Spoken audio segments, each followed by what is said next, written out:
Isang aralin patungkol sa tapat na katiwala. Ang tapat na katiwala ay may integridad. Kung ika'y mapagkakatiwalaan, ikaw ay maaasahan at may malasakit sa kapwa-tao. Mapagkakatiwalaan ka sa bagay, impormasyon at responsibilidad.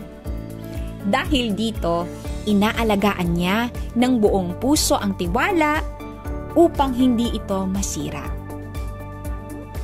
Ano nga ba ang mga katangian ng isang tapat na katiwala?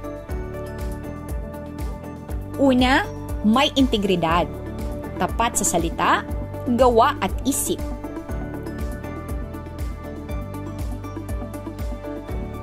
Ikalawa, pagiging maaasahan.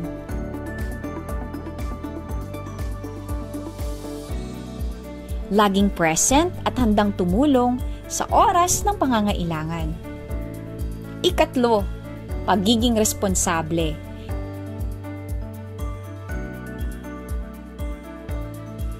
Tinutupad ang tungkulin at maingat sa mga gamit.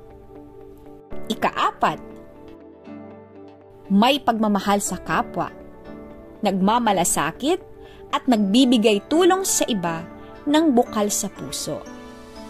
Ikalima, may diskresyon. Marunong mag-ingat sa mga sensitibong impormasyon at marunong magpahalaga sa privacy ng iba.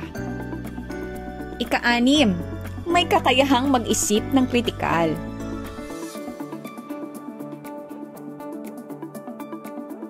Marunong magpasya ng maingat at makatarungan.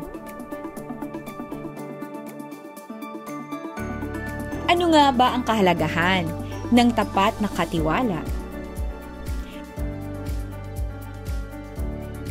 Una, bumubuo ito ng maganda at malakas na relasyon sa iba.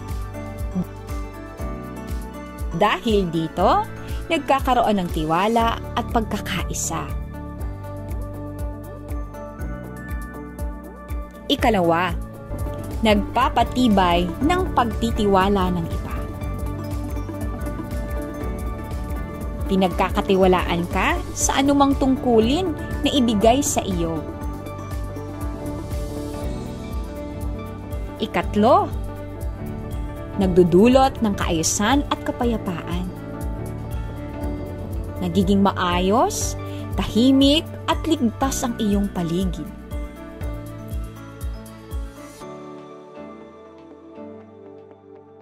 Ika-apat, ito ay susi sa pag-unlad. Umuunlad ang sarili at buong komunidad dahil sa pagtitiwala.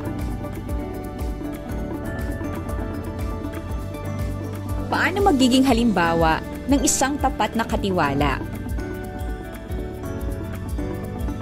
Sa ating pamilya, maging magulang na gumagabay at nagmamahal sa ating mga anak at asawa. Ikalawa, bilang isang empleyado, tayo maging empleyadong tapat at may dedikasyon. Ikatlo, sa ating komunidad, maging leader na naglilingkod ng bukal sa loob. Ang pagiging tapat na katiwala ay isang pagpili o desisyon. Araw-araw, may pagkakataon kang pumili ng tama.